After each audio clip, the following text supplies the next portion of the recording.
the quarterfinals. We were blessed with 4 great games of footy, actually. Spoilers, not as much of a blowout, most of them as we would have thought-ish, sort of.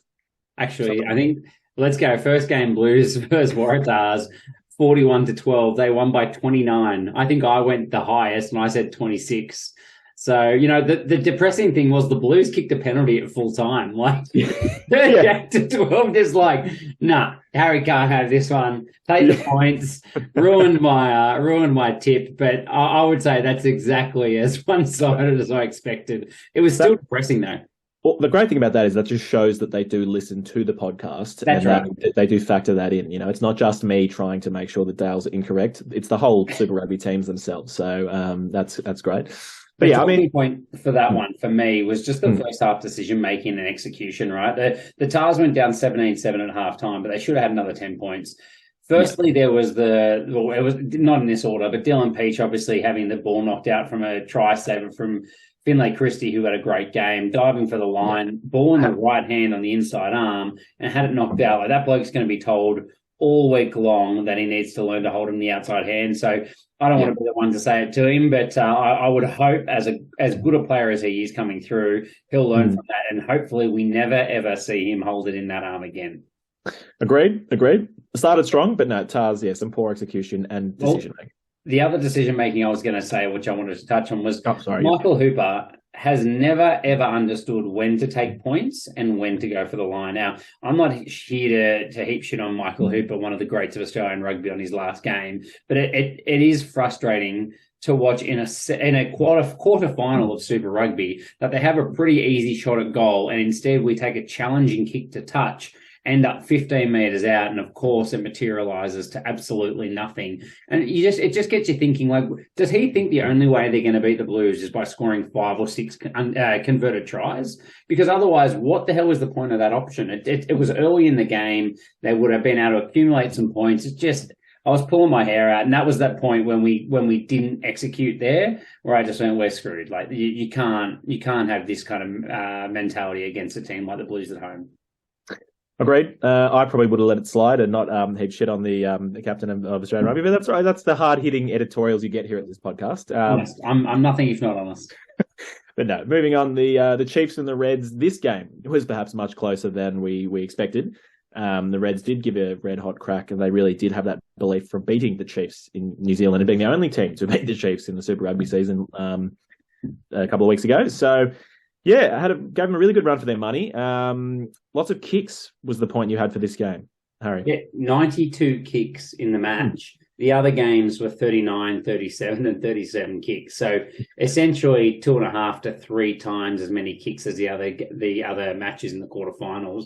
It was the massive, massive outlier, right? Like, it was so obvious that the Reds had come into this game thinking, okay, we cannot afford just to go toe-to-toe with the Chiefs. We're just going to play kicking battle all day long. They're going to have to score from 80 out. And then they just put the physicality on them. Like, I think, in particular, Filippo Dangunu was exceptional in defence. He was just putting on massive hits all night. It was so good to see. And, geez, it almost worked for them. They were pretty unlucky with a few calls, and they kind of faded very, very late. But on another night, they really could have stolen, I think.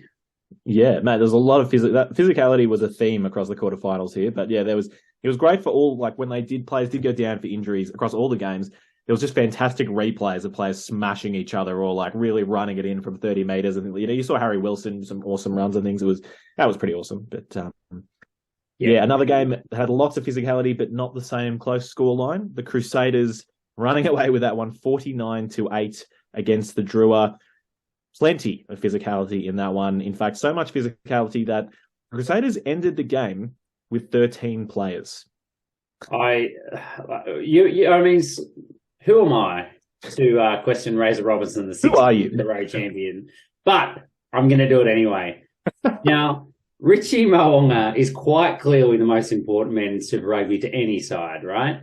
Where they're up 48 to 8 or whatever it was late in the game, and they decide to leave Richie Mo'unga on when they could have taken him off for Fergus Burke. He stays on the field and then limps off late with what looked like an ankle injury. In hindsight, we find out that it was just severe calf cramp. But the point remains, why would you risk the guy? Like, the game was over. Take him off and wrap him in cotton wool. I'd have taken him off at 40, maybe 45 at worst, Like, as soon as the game's done, it's like, yep, job done, off the field, start recovery. We need this bloke for every single minute of the finals. That's it, right? And it was funny because like his ego got a bit of a tap as well, because there was once, I think pretty late in the game, I'm going to butcher his name again, but the second row, Krigan Deveta, had this big carry. Yeah, so I knew I was going to butcher it, but love this bloke. Anyway, just absolutely bumped him off. He went flying. And then Richie, to his credit, got up and was like, no, I'm not having this be the replay of the whole night. I'm not getting this on Monday morning. And so he came back trying to really put some hits on players, which as a coach, you'd be like, what have we done here? We should have got him off. But yeah.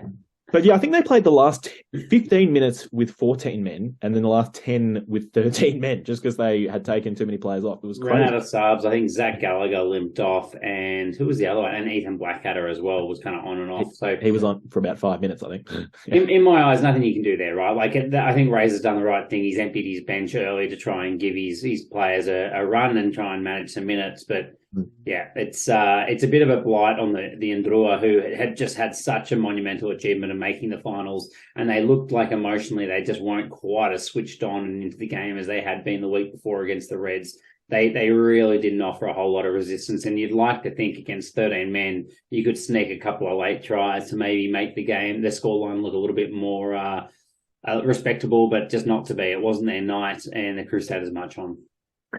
That's it. Speaking of marching on, the third game of the round, we had the Hurricane, not the third game, but in the Hurricanes game, marching on, Devon Flanders, 60-metre try. He had absolutely no right to score that, and that is some of the worst D I've ever seen. But credit to him, he ran 60, and Dylan Peach can certainly take a lesson out of his book, because he switched hands, fend to the right, foot push someone off, switched hands, fend to the left, push someone off, in some incredibly poor D. But wowzers on that one. Can you imagine? So this is the Brumbies 37 beating the Hurricanes 33, we should say as well. But I want to see if this was in Wellington. I think the crowd should all just in unison go, Flanders. It'll be the greatest call ever. Every single time he gets the ball. This is true. This is an opportunity that they are missing greatly. It's the new Waiseki Naholo chant. Like, it's going to leave it for dust though. 100%. So good. I mean, look, there's two things here which I think we'll get to in a little bit more detail. But obviously there was the is it? Yeah, no, we will get to it in our listener questions. The Ardie Sevilla try, no try. We'll get to the debate before, but what an intense way to end the game. Like, everyone's just like heart in mouth, all 8,000 fans that turned up to the quarterfinal, both teams just, before we get on to the actual talking point, how about Ardie's interview after? The bloke, I think I remember him having that kind of poor moment on field where he lost his temper, maybe last year, was it? And other than that, he's always been the most just respectful, amazing leader ever. And this was just another example. Like, how does someone come off that emotionally charged and answer like that? Like, I thought I got it down, but, these things happen, and what a special moment. And he just turned it into a positive, and you could see he was upset, but far out the class of the bloke. How good. Mate, can you just, if we compare that, can you imagine Nelson Dale in that interview, opposed to that try not being awarded? Like, whew, I don't know how you're not swearing your head off, but yeah, absolute class of the bloke. It was amazing. But that's what you want in quarterfinal footy, though, a match that goes down to the wire. So, we did predict it was going to be the closest, and it was. It was a cracker. And I think a little bit like the Hurricanes versus Crusaders just before the end of the season, or in round 15, the Hurricanes took a long time to get going. The first half, the Brumbies were dominant, and then the Hurricanes in the second half were so good. That's it. They realised that they needed to win the game. They're like, hold on, we've got to actually get over here. So, yeah, that was very good.